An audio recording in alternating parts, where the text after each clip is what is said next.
Hello everyone, it's Sean here from Roll to Cast again, and also I played Tariq this season, yes. Again, at the top of the episode, this is just a reminder that this was a two-parter that we did. So last week we began the post-season meditation. We had a slew of questions slung our way, couldn't bear to cut it down. It's a 2-hour extravaganza, so we've cut it into part 1, part 2. Some of it was answered last week, the rest of it will be answered this week. You get 2 episodes for the price of 1. We don't even charge for this podcast, so that statement is accurate. But we're not done, because next week we have our interview with Brendan Conway, the lead designer for Avatar Legends. Stick around for that. But for now, enjoy part 2. Bye!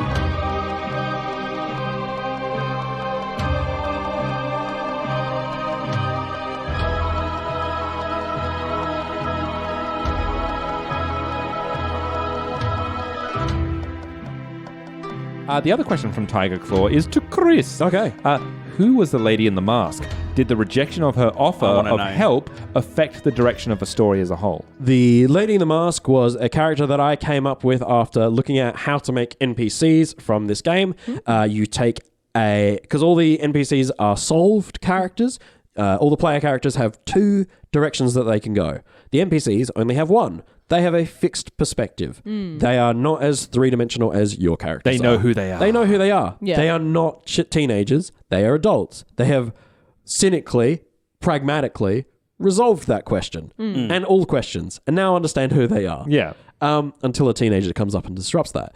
You're real stink. This was a character who I can't remember what the alignment was, but basically I took a Kyoshi warrior and I said, what if they were a libertarian? Oh no! And it showed. and that was kind of that was the sum total of that character. Does she have a little? Do you have a little backstory for her? Do you have a history of how she came to serve Clan Hoshi? Or? I mean, the kind of narrative I had in my head was that she was a Kyoshi warrior, and the Kyoshi warriors were constantly serving this idea of this woman, and that it resolves into nothing. The service is service for service's sake, and that's not actually fulfilling. That isn't actually do anything for an individual. What happens if, spoilers for anyone who hasn't read the Kyoshi comic, so she is an outlaw and then creates a practice of like devotion and like self-restraint as the avatar. What if someone comes the reverse cycle of that? What if they start in that system of discipline, respect, honor, and kind of like aligning to each other as like battle sisters, and deserts that? What if I was an individual? Cool. What if I was a soldier of fortune? What if I aligned myself to the winning side? Yeah. And did Ellen's rejection of did Kana's rejection of the offer of help right before the playbook scene, did that affect things? Did you think it was going to go a different way? Yes, I did, because I thought that Ellen would do the playbook thing again for her, where she would go, I'm going to have you join my side, along with the 2 soldiers. And they would be your idealist's first followers. And that's why I had them there. My bad. I was like, okay, so what I'm going to do is we're going to like articulate what the character's mechanic is. I'm going to have these NPCs, bring them in, break the playbook using them, rebuild the new playbook, and then here's the first like... Here's your first follower. Here's the tutorial moment where we've got 3 characters, 2 of them have one way of being like brought into your pack, and another one has one way of being brought into your pack. You might not pick all 3, but you might pick one of the 2 combinations. And that'd be like, those are the tutorial. And that's why I brought in the new NPC Kim at the campsite. Yeah. Because I wanted to highlight that skill. Well, I that's didn't a want it to mighty just fine fall. Damascus road you got there. Kim Be a was shame with- if someone I didn't. really wish this was a video podcast, because I loved your hand expressing that. That helped me a lot. Yeah. Oh, He yeah. was cracking things open and putting them back together. well. And Yeah, that's my director's hand. Perhaps I'm a frustrating player to play with. well, you honoured what I you did thought not- she would do in the moment. That's Yeah, fine. I did not pick up on that. So this question's from the over archiver. I always want to say overarchiver. Just to be silly. That's how it's said. Just to be silly. Overarchiver, I barely know. No. This is the first season that involved a romance between player characters, albeit in a PG setting with kid characters. Not sure how to phrase this as a question. What was that like, I guess? Thoughts? Comments?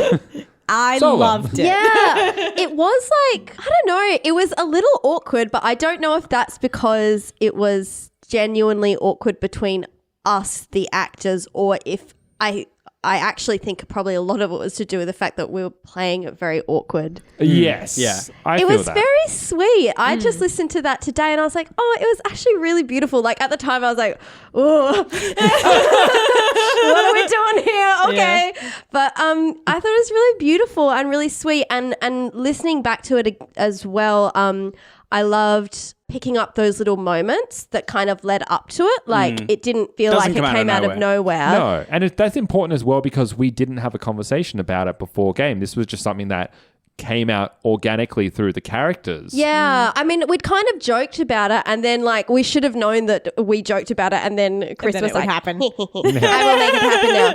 But yeah, and then also before we passed to you, Sean, I also just loved hearing also those little bits between Clove and Kana, and I was like, oh my god, yes, that could have also been a thing. If Yeah, I absolutely. I shipped them. I ship it. Clove is a bi queen.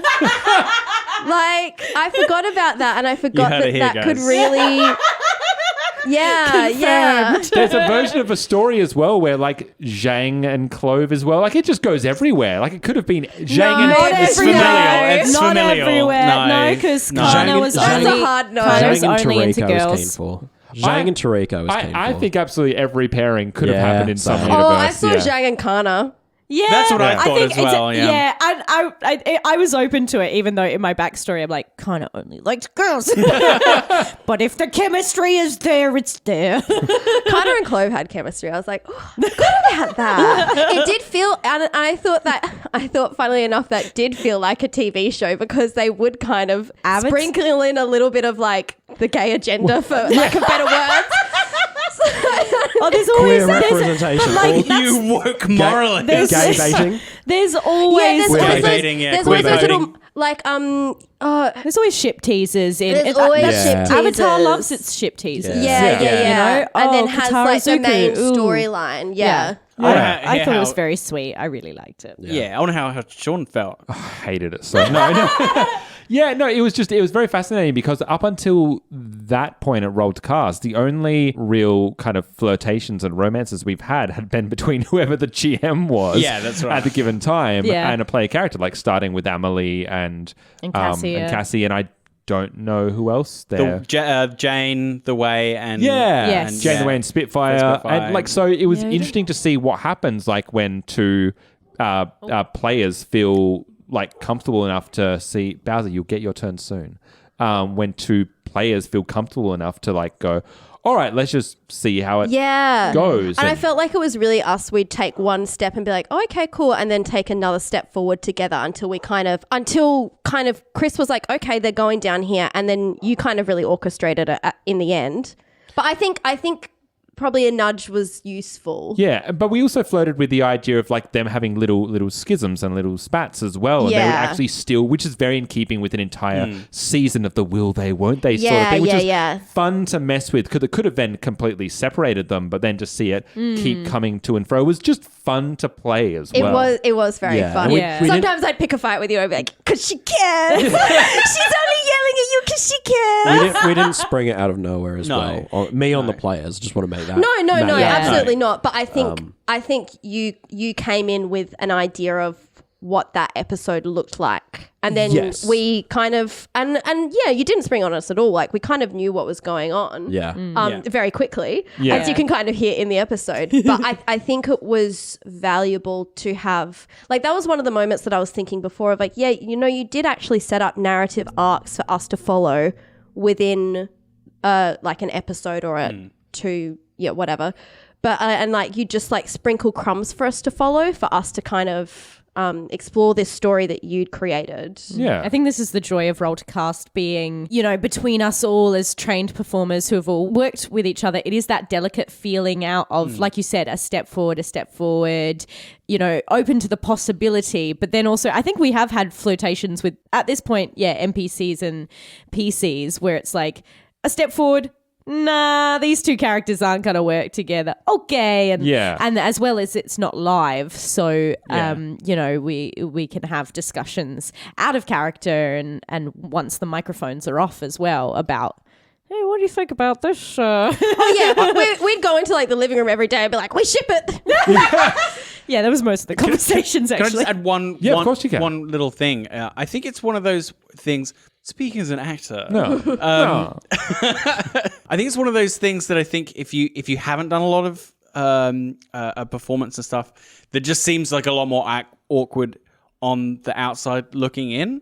I often find there's a really banal example of things being different outside looking in. People often ask you, like when you're an actor, obviously not when you're doing improv, but they're going, how do you learn all your lines? And you're like, that is the least of my worries. Yeah, so that true. really is the least of my worries. Yeah. And I think it's kind of similar. It's like, oh my God, is that really awkward playing a romance between the two of you? And you're like, to a degree, yeah, because you want to get it right and you know, there's intense emotions involved.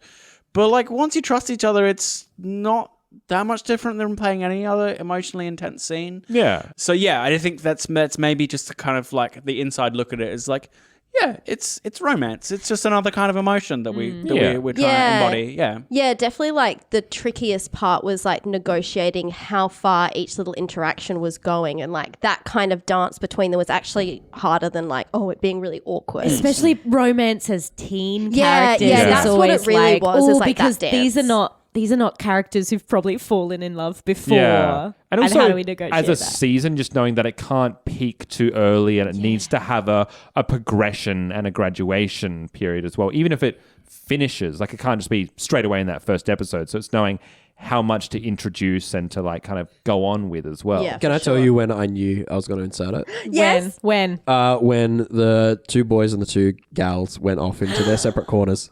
Yeah. Very early on. Yeah, Wait. yeah. So when Clove and Kana Yeah. and Zhang and Tariq Yeah. split off, Yeah, I was we like, had our little shoe this thing. is about Oh, this is I loved about that bit. teenagers discovering like how they're supposed to quote unquote supposed to operate in like their gender roles and that sort of thing. Yeah. Interesting. Okay, Hey. we'll explore that because because romance is part of that. So Yeah. interesting. Absolutely. That's when I was planting a lot of seeds. So this is a question potential from romance. this is a question from Slowpoke and quote, this question is for Chris and Zola. Oh. As the two experts in the group of this franchise, Yes.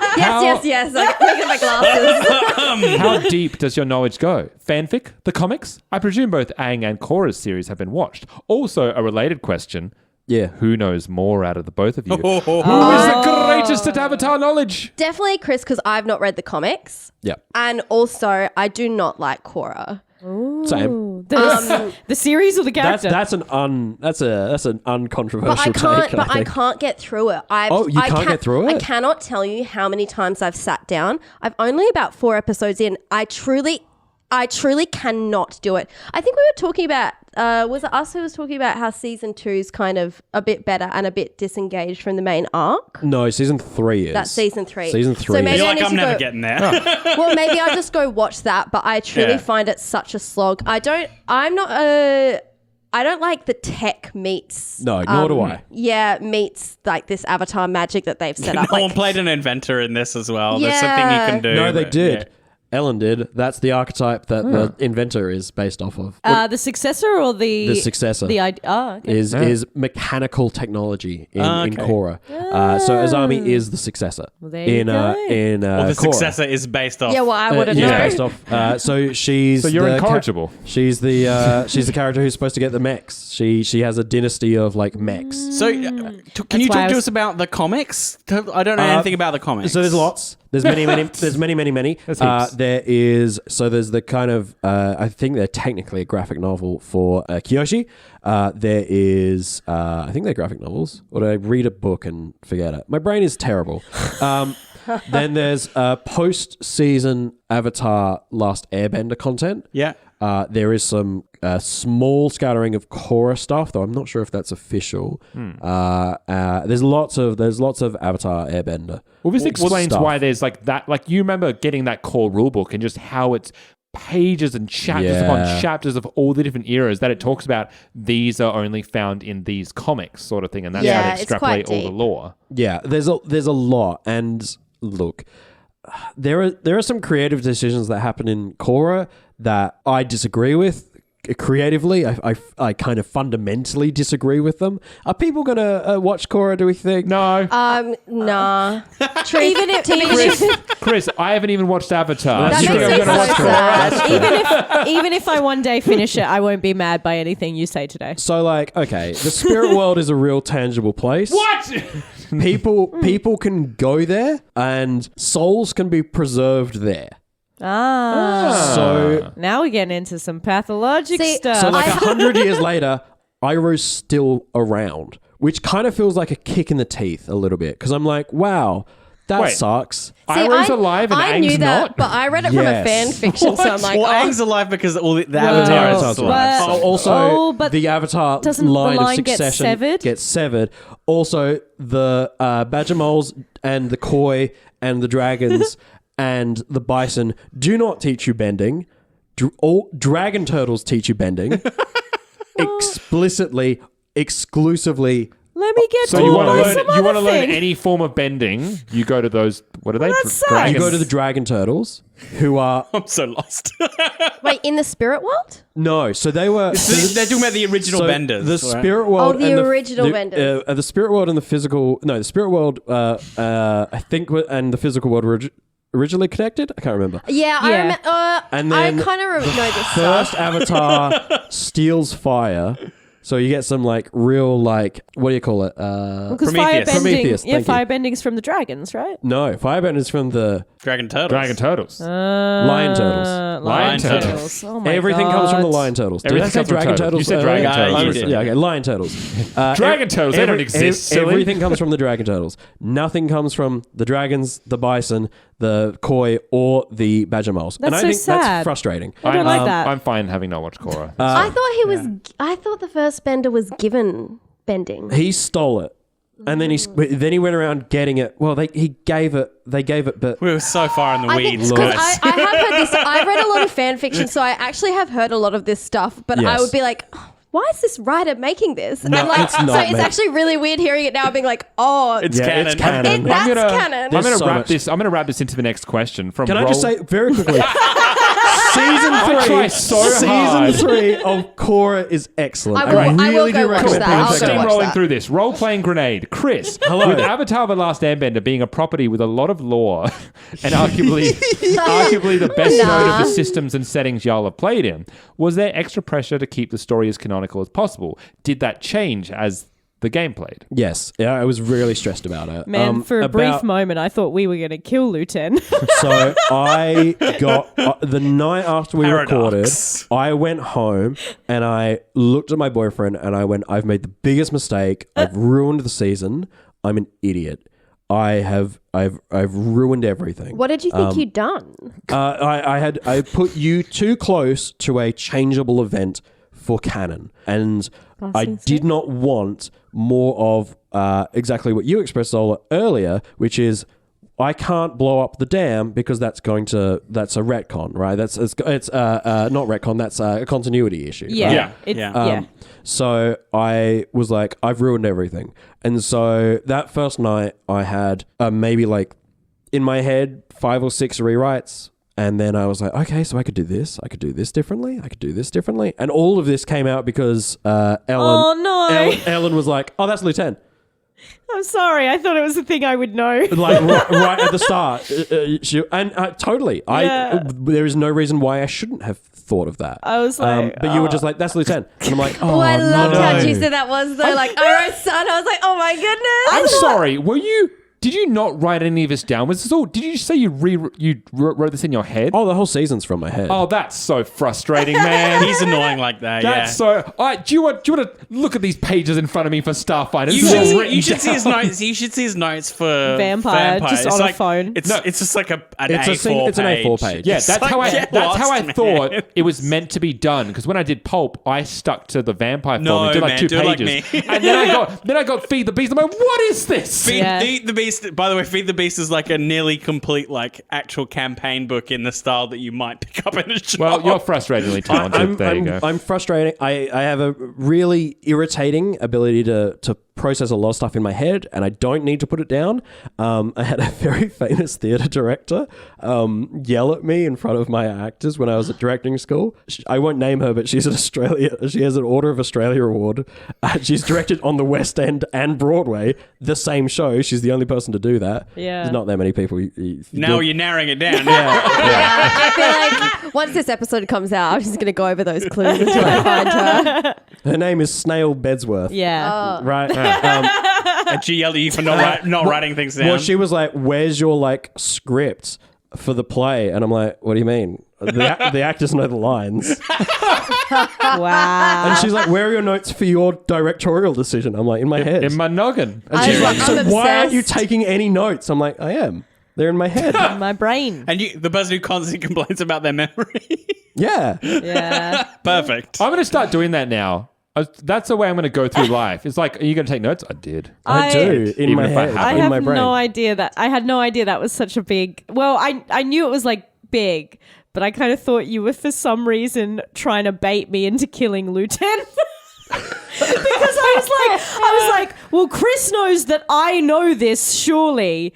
He's putting it in front of me. We know at some point Lieutenant dies. Oh, yeah, I thought that we too. do not know how. We just know it happens during the bus. I'm so glad you didn't do that to me at all. In I the wouldn't have known. original draft of the story, In your head. I had that. Yeah, that would have been That- so cool. All right. I just have you, this. you were the defense of the original concept was that you were in Ba Sing Se and that the siege happens and you defend the city and you are the team that goes out Wow, and defends the wow, city wow. and you are the one who slay Lieutenant. I was So like, what season- kind of season two. psychological Yeah. warfare? Yeah, I mean, There you go. that's We it. can That is structure in the that. future. Act 1, 2, 3. There you go. Done. There I you go. felt right back to vampire. I was like, what kind of psychological warfare is this, Chris? I don't want to kill. I originally the idea when he was panicking about like changing the continuity that like he would go and watch the series and be like, it's all changed. No, I've changed the show.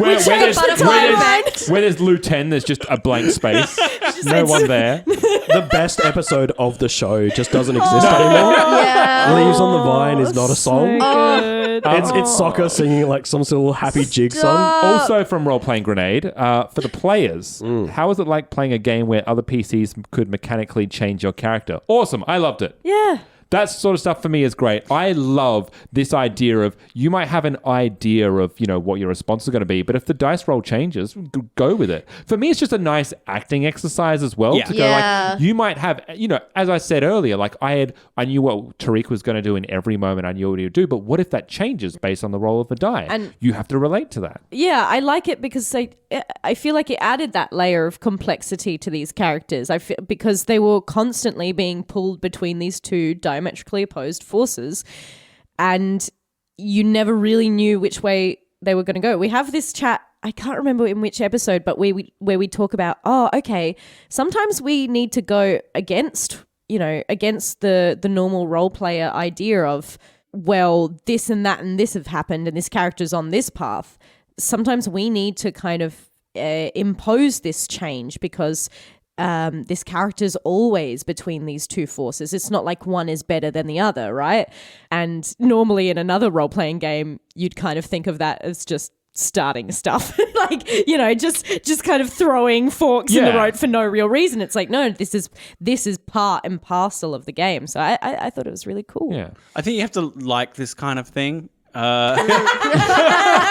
That's simple as I like it. I like it. It's we're all speaking as actors. It's a very good acting exercise. It encourages you to understand your character and the way they relate to others in a slightly kind of limited dimension. You're pushed between two principles. But it's a game, and these are kids, and you're improving. You're not expected to have a fully fleshed out, like, emotional world. The 2-track thing is fine, especially when you then relate it to everybody else's. That creates enough complexity. But if you just want to play a game where you do cool powers and fight baddies, you're not going to get as much out of it. Pick up Monsters and Masterminds. Yeah. Yeah. You were going to Monsters and struggle Masterminds? with Mutants this. and Masterminds. Because you're going to be like, I don't care about force and care. I don't care about tradition and whatever your other one was. I'd say then you probably Progress, right? probably wouldn't be playing in the spirit of the Avatar setting as well. Yeah. Like Yeah. that's principally like what it's about. Well, yeah. Yeah. I think it's Clove says it, but there's just a really beautiful moment where you say, we're just kids. Yeah. Yeah. And it's like, this idea of like this push and pull and nothing comes easy. You know, all of these kids in this world are just trying to fight for something. And, you know, even if you're a bender, you have this kind of somewhat magical power. It doesn't make your life easy. You still have to slog through the snow. You still have to put snow in a bucket and take it back home. Like, I just really feel like it adds that layer of complexity and depth to the world. Yeah. What about you, Zola? Well, I mean, I feel like I've spoken a lot about like how much I love the emotional side to this game. I always feel like when I play D&D, I end up like with a group of really like strong friends, but there is always something in me that's like, there's actually a complexity that's lacking from this, and this game totally answered that question. And yeah, I loved when Chris would come in and move us a certain way, one way or the other, or when you guys would call us out and stuff like that. And because, it's this thing of an outside force literally pulls you in a different direction. So maybe I was feeling super trustworthy, but then something happens or Chris sees something or someone calls me out and I'm forced to now put Clove on a path where she is now more self-reliant in this moment. And it's like, it's really, really fascinating and very, very fun, I think. It's modeling the way our identities are really just in relation to each other. Yeah. The pull between those two character archetypes is where you find the character. Yes. By putting those two things in conflict, one thing and another thing in opposition, you come out with something that is true, and that should be the character, which means that it's a really great way for people who aren't actors and are new to role-playing can find a really convincing character by virtue of this system. Yeah. I think that's really helpful. Chris, this comes from Frozen. Oh my goodness. What is the biggest wrench or divergence that the PCs introduced to your backdrop and story? And then for the players to think about, were there any big surprises that took you all off guard? Okay, the Lu-10 being discovered was an early one. But again, that took me just like 3 hours of being in my little brain palace. What an absolute jerk. In my magnificent mind! Yeah, I'm... This is a ramshackle Mind palace. dusty library. Yeah. Where is everything? It's me screaming in a dumpster. That's my mind palace is a dumpster. It's real Uncle Bob. Yeah, that was a big wrench. No, not really. You said cool. yourself that you didn't expect us to do what we did in the Iron Village. Which was that? That was us all splitting off. Yeah, okay, that was Oh yeah, you thought I'd go with Zhang. yes. And then I didn't. That was my big one. I think that was probably my most common thing was how infrequently you two paired up, Zhang and Clove. Yeah. That was the most like kind of I would plan something like the village, and then you two would run off. And after that point, I was like, okay, cool. I'm going to pull the trigger on the love sequence then. If Clove keeps running off with Tariq, then let's give them a reason to hang out together. Yeah, I don't know how well I played my guardian in that way, because I did often like leave him be, and like at the time I think It's called hands-off parenting. Yeah, I think that's an interesting thing about having such obvious character objectives is like, to me, I felt like I was always watching over you because I always knew where you were and I always was thinking about you and I always had an eye out to you, but that didn't always necessarily mean that I would go with you. And that's probably where actually to follow like what this game wants, that maybe I should have ticked over more into following you around. Well, I think it's interesting because I think you played more of an emotional guardian. Yeah, And I think that's true. I think you recognized that Zhang was someone who had a lot of rage and was like really out for revenge. He spoke a big game about justice, but he was really he was angry. He was just angry. and Yeah. grieving. And a bit lost, and also not massively in touch with his emotions. And the guardianship that he needed was not to fall off his balance, which is what happened to him partway through. And I felt like it was much more of an emotional guidance. Yeah. Okay. When you put it that way, I'm like, okay, she did do a good job. Yeah. No, I think you're right though. And I actually think that was something that we talked about. I'm not sure if it was in an episode, but I know early on we spoke about the fact that you could look after yourself physically, and it was, he's a teen. You needed to be smart elsewhere. He needed help elsewhere that he didn't know about. Yeah. Yeah. And it was kind of so interesting because for me, I remember that moment so visually and visibly when Clove says to, when you say to Zhang, like, let's just go. Let's just run off and do this ourselves. Because I was thinking about what had just happened on the other side of the coin, which is the big Jean Grey explosion. I was thinking, what like spicy, fiery narrative possibilities that has with Zhang and Clove finally being able to explore that kind of guardianship. I thought we were going to go. And then like, what does that mean for Kana and like for Kana and Tariq? It's about learning to like trust each other again and to like be like, where have the other two gone? And just seeing like how their paths would diverge and come back. I was so excited by that idea. So then I was surprised when it didn't happen. I was like, what could have been? I think it's that thing of, you were talking about, Zola, when you play other games, sometimes it's the thing of like, our characters are friends, but friends call each other out. And, sometimes by having that conflict, you really test the strength of things. I feel like you need light and shade always. And in this season, yes, there's a lot of melodrama and there's lots of earnestness and talking about justice and but there's moments of comedy and there's little moments of sweetness and all of those, the light and shade of each moment makes the others pop. The conflict of these teens, the fights that they've had really makes their bond stronger. Because you look at them and you're like, they've lived together. It's not just like, oh, here's a generic group of 4 kids and they're just going to be friends because the narrative dictates that they are. There was a point where you could have left. Yeah. And you didn't. Yeah, and I think you just made me think of something like, I think the way that you often play these games with your friends, and so I think there is a caution to do stuff like that, but I think what this does so successfully is it gives space for you to safely have these conflicts with people where, like, it was so funny because I'm playing a D&D campaign at the moment, and when I was playing them simultaneously, I went and I picked a fight with someone, and I think it was because I was just so like in avatar mode. Yeah, in avatar mode, and it's the only fight we've had the whole season. Like, Zola, what are you doing? Yeah, Yeah, like, no, but that's what happens on a D&D people.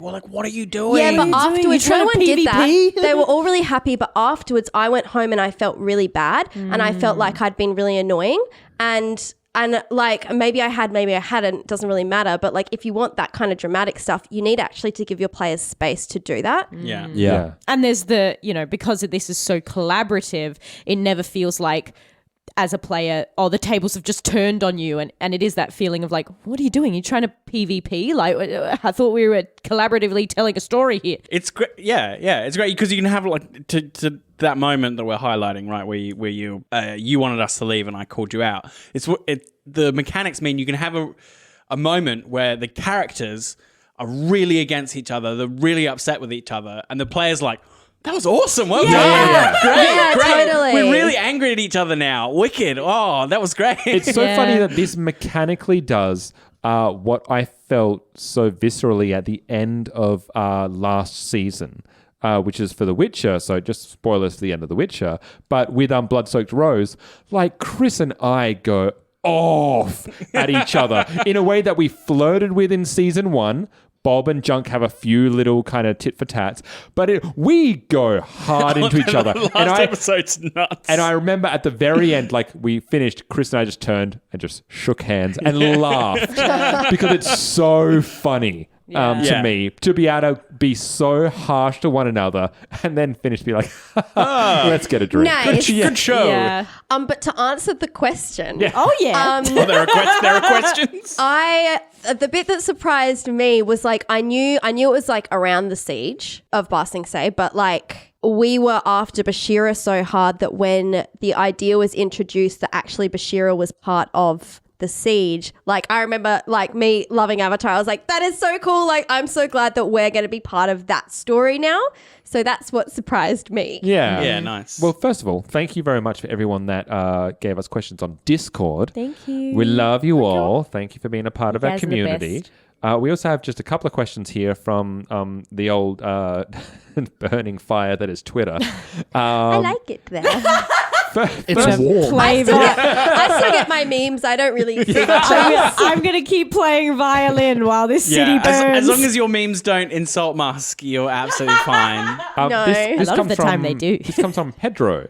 Hello. Pedro. Hey, Pedro. This is kind of something we've touched on, but if we have any other thoughts and would like to extrapolate, we can. How easy or how difficult was the game mechanics playing the game? While the end result and story was great, I couldn't help but feel that the game mechanics kept constantly pausing the flow of the game and the roleplay. Was that your experience? To a degree, it depends. I think some of the rules are too specific, and I said this earlier, and I think it's not the case with every rule, because there are common ones, but a lot of games are set up where things are, they work mechanically, they work on a mechanical base that everybody shares. This is the way you shoot a gun, right? And you might have a special gun that shoots Cats. explosive bullets or cats or whatever, and that's an exception, but by and large, that's how it works, right? But this is more like, well, I have a slingshot that shoots the moon, and you have, you can build a rocket. The Catzuka. the cat that a cat can operate. This right? metaphor's really gotten away from It's you, hasn't really it? gone away from me really bad. No, I love it. Keep going. The metaphor is a metaphor in itself. But like, everybody's mechanics are specific, Yes. and you have to negotiate how my mechanics work with your mechanics, and then even the ones that are shared, you have to go, okay, how does this mechanic work in this scene with the current thing we're having? So it does get in the way, but I think the best way, the groove we found, which is to find the point where you go, where the DM goes, hey, that's a move, let's resolve that. And then you kind of negotiate, and then you step back into roleplay. And when you can get that going, it kind of works all right. It does, like you said as well, Ellen, there's definitely some growing pains. There's teething pains at the beginning, where you just like, oh, this is different and new. How does this all fit together? And I think once you get in the groove, it can work. So sometimes yes, sometimes no. That's my answer. Yeah, I can see you going. Because I saw that question on Twitter a long time ago, so I've been formulating this answer for quite a All while. right, I'm ready. Yeah, it got in the way of us putting on a show. In a role-playing game, around a table, this system is not going to get in anyone's way. Ellen and I and Sean, the three of us have played Mage of the Awakening, which is one of the hardest games to play from a system perspective. Just Yes, it was. casting magic is a nightmare. Yes, it was. However, I liked it. however, Ellen, who is not the biggest fan of systems, No. strangely, weirdly, loved it and got it instantly. Your mileage may vary as to how quickly or how slowly you pick up the system, but when you're around the table, there is not a constant desire and a constant thrust to tell a story. It's not the biggest focus that you have an obligation to a listening audience to tell a cohesive narrative, right? Your friends around a table playing a game. And if that means that you need to take 5 minutes to look at the rules, sit down, quietly look at them, or go online and consult the wiki, great. But for us, that means that there is a time pressure, and so we have to make hay while the sun shines. And so the rules did get in the way of us telling what we usually do, which is telling a narrative-focused role-playing game experience. Yeah, we always want to tell a good story for you guys listening, you know? And that story is very rarely the one we want to tell about us learning a new system. That's a part of it, but that's not the big focus. Yeah. And so in that way, yeah, it did, because we collectively, all five of us, weren't fully across the rules as maybe we could have been, should have been. I don't think should have been. No, we got that core book a week before. Yeah. Yeah, so- but also yeah. it was really like warming into it. Like I felt Yeah. like I knew them pretty well actually, but then you get there and there's like 6 or 7 different categories of things that you can go through, and so I would just forget Yes. or get confused, even though I actually knew them pretty well. As well, we really experienced it down to the end where it's just me and Chris in a combat scene. But it can really disturb your sense of flow when it comes back to you so quickly. And because a lot of those moves have essentially kind of counter moves of I want to shift your balance. Oh, well, I can deny that, or I can mark this. Because it's a lot of ping ponging back and forth. Sometimes you can kind of get thrown off and you go, oh, I was not. I was only thinking one step ahead when maybe I should have been thinking 2 or 3, or And I think what was interesting for me is that I was trying to think, why didn't this bother me as much as something like this usually would? Like, it would usually feel much more clunky. Like, famously, I'm somebody that likes things more rules light, even though the games I pick are not that. Yes. But with this system, I think it's a testament, and I figured out what it was. I think it's a testament to you, Chris, and the way you constructed the game immersed me so heavily in the world that I didn't mind sitting through the clunk. And because I was so immersed in it narratively, that it was a means to an end. It's like, no, we need to get down nitty gritty in these mechanics, figure out exactly what to do, because it's in service of pushing this thing forward that I really want to get into. So I personally didn't feel it helped me as much because I enjoyed that as part of the process. Sure, yeah. Which also might just be a fact of Roll to Cast is a different beast than us playing casually around a table. Yes. We've done both. All of us have in different various forms and different combinations with each other. Roll to Cast just feels different because it is. And so we approach it in a different way because we have to. I think that's a great summary shot. And I guess that's my, like, to your point, is kind of my great concern with this season.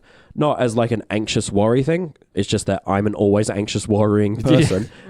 Is that our listening audience, unless you are a big Avatar fan, you wouldn't have had the kind of chats that we as in pre-production did, that I geared everyone up, that I excited everyone to start the season. So I'm always anxious that, leaving too much of the rules in gets in the way of us telling a story, because Roll to Cast is not about 4 people gathered around the table just playing a game, and it's about the people playing the game. We focus on the story. We focus on the narrative. It's also interesting as well because no one would have been playing Avatar. No, well, that's right. But you can only now pre-order. Who knows when this episode's not that far away from releasing. It's a week away, yeah. But you can pre-order the game now. But yeah, we because being a Kickstarter, we had it early, so there's this kind of sense of experiencing pioneers. Paving the way, experiencing a game all together for the first time. That's not really been played a lot. So Chris, I will just say I definitely felt anxious with some of the clunk at the time, but like in my latest re-listen, I was like, it actually moves along at a pretty good, at quite a nice pace. Like, I'm glad. I really enjoyed it, and like my anxiety about like what we've just been talking about, because I definitely had that anxiety at the time, but listening back, that's kind of disappeared. I was like, oh no, it was really fun. And like there's 1 or 2 moments where I'm like, okay, I feel like we spoke about that for a long time, but I can only think of honestly like 2, maybe 3 all up. A lot of it is really fascinating talking about this stuff. And like, if you're a listener of this podcast, I assume you like that sort of thing. I think it's, a big testament to Chris and also a big testament to Sean on the edit as well. I think both of those things, like both of you guys kind of paving a way for us was like really valuable. Or Chris paving a way and Sean like packing it up in the rear. Sweeping up behind. Yeah. Better than my analogy anyway. I liked the cat gun. I wanted to finish off with one final question from Twitter from Baron Finitely. Baron Finitely. Andrew, you know who you are. Andrew. Hey. I really like the energy that Zola brings to the table. I think she's a great addition and would like to hear them in more seasons. What's Zola's backstory? And were they asked to join the season Nick Fury style? Zola, you become part of a bigger universe, etc., etc. That's so funny. What's your backstory, Zola? What's your origin story? My origin story? Zola origins. I love that. So I guess my origin story for Roll to Cast is that I went to acting school at the same time as Ellen. So I'm also an actor as everyone else here is. Yeah. So Ellen was in 2 years above me. Yes, you were one of my first years when I was in third year. Yeah. And I assistant directed your first show. Yeah, which was and then really she also sweet. acted in that show too. Which was so weird. It was kind of weird. It was cute though. But then, when I graduated, I just started working with Ellen a lot. We did like a clown show together. Yeah. And then she was in like a show that I've worked on for a couple of years. I've been working on this show and Ellen was in it. We just kind of have always done stuff together. And so that's kind of how I met everyone else, is through Ellen. She kind of pulled me in, which is why I was in that, the episode of Loki and Lunch Dates. Loki and Friends. Lunch dates with Loki. Yeah, lunch dates with Loki. Which is actually a more ridiculous name, but I love it. That's pretty much the launching pad for then Sean wanting because- Zola involved in the Yes. season. Ah, it That was was my Nick Fury. origin story, because Lunch Dates with Loki, if you haven't listened to it, it's where someone comes in, a guest star, who comes in and they have to like talk about a fictional character that they had a crush on, but they have to not tell Ellen who it is, and Ellen has to guess. And I came in and I, no joke, thought that I picked Zuko, and of course, and I came in and one of my first things I said, I was like, he's kind of fiery, and then like within 30 seconds she got it, and I was like, why did I say that? Like the whole point is like to keep Set it a yourself secret. up to fail. He can sort of control fire. I don't know. It's like, He's got a really burnt face. He's a Whatever bad that boy might with a mean. scar. Some say he's royalty. But yeah, I guess that's. Oh, and then also, which you guys probably wouldn't know, as in like the listeners, but I was also in the group of people who Ellen tested Kids on Bikes with, her storyline. That's right. And oh that's my actually, gosh. this is actually my origin story, because that was the first TTRPG game I ever played. Hey. Was that Kids on Bike campaign that you guys will be able to hear, because it's now a Roll to Cast season. Which tragically Zola has gotten almost to the end of, and just they didn't complete We it. never sorry, completed we it, never- and I had the spoiler alert, but I had the connection with that weird monster thing, and I was like, was your- "Oh yes, love this!" Like You I got had a cool different- powers. we- Weird had- monster has a name and it's Brielle. Brielle. You had a different. Ours was Brian. Yeah, Brian!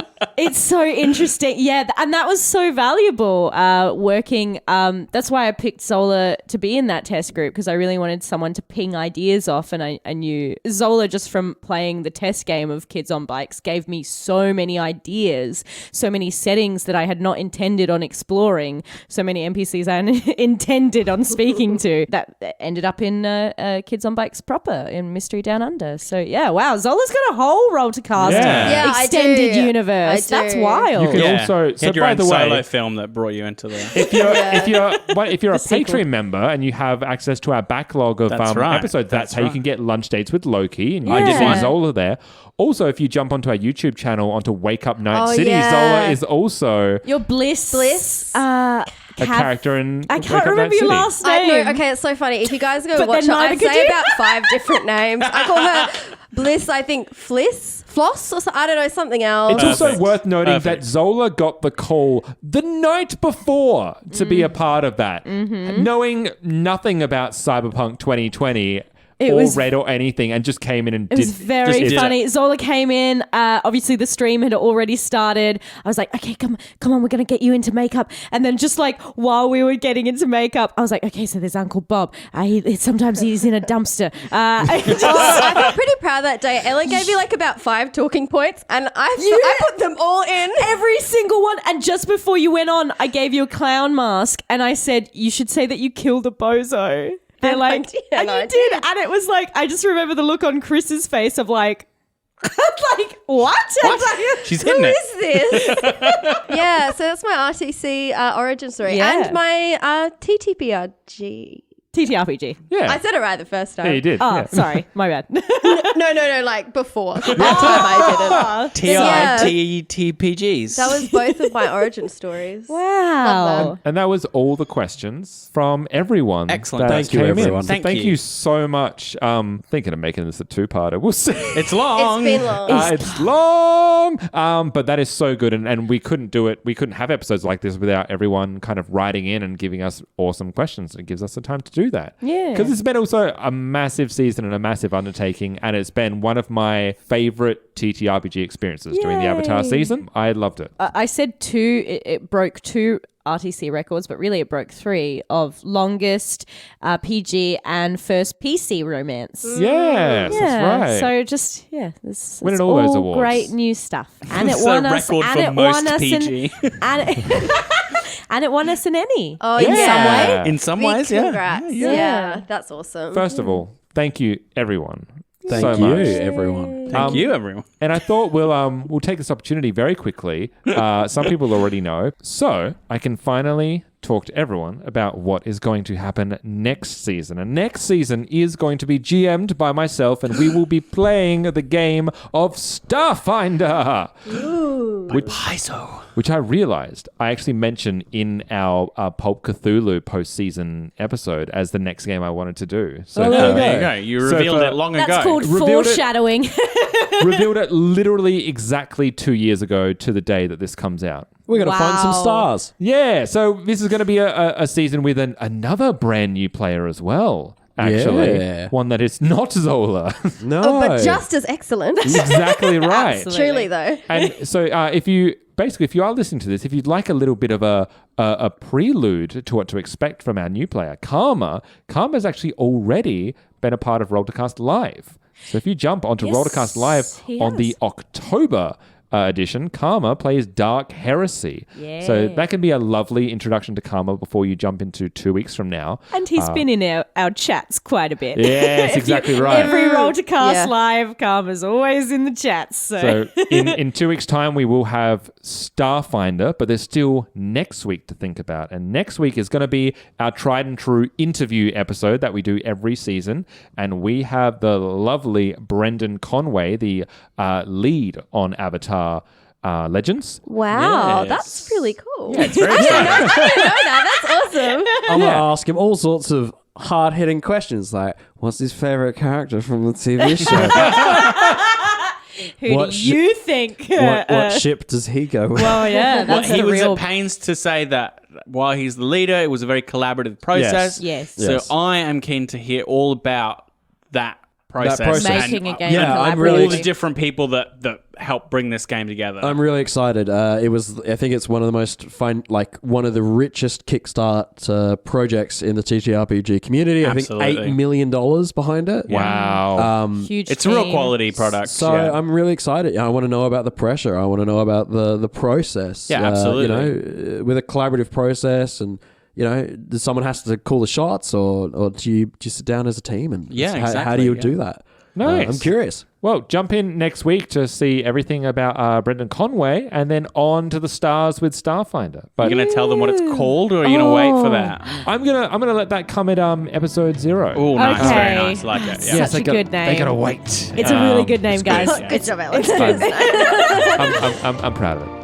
Until that time, I have been Sean. I've been Ellen. I've been Phil. I've been Chris. And I've been Zola. Yay! And that's a wrap on Zola. That's a wrap Yay! on Zola. Thank you, everyone, for listening.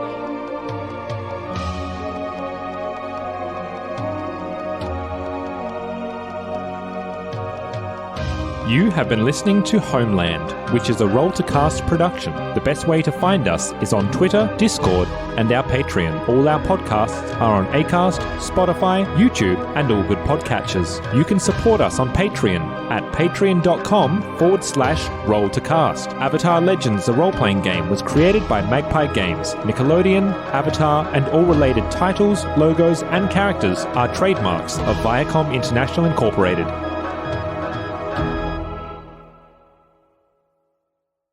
But I did tease that we're going to talk about what happens next season. 2 hours ago, yeah. You've stuck here, so you get to know. And next season will be GM'd by. I was hoping I could do it before the bark happened. Bowser's doing it. It's a stinky boy. Yeah. Bork. Mike's a picking Bork. it up. Bork. it's someone near the door. Bork. Bork. Bork. Bork. Just Wait. overlay me saying Bork. Sorry, it feels... Do, do, do, do, do, It's I Dream of Jenny!